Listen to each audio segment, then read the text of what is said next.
Goliath. Noong unang panahon, may isang higante na ang pangalan ay Goliath. Siya ay malaki at malakas. Araw-araw, hinahamon niya ang mga sundalo ng Israel. Sino magalaban sa akin? Lahat ay natatakot.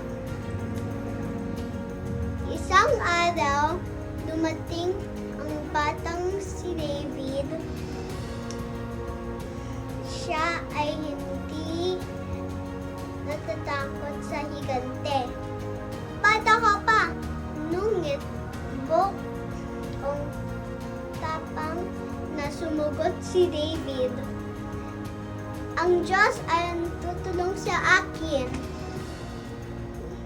Kumuha si David ng isang bato at kanyang tirador.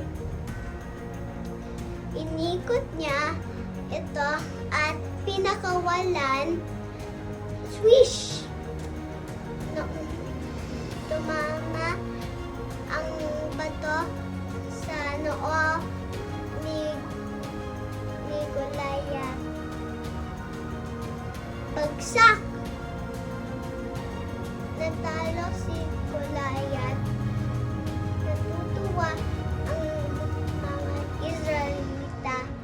Pupurihin ang Diyos.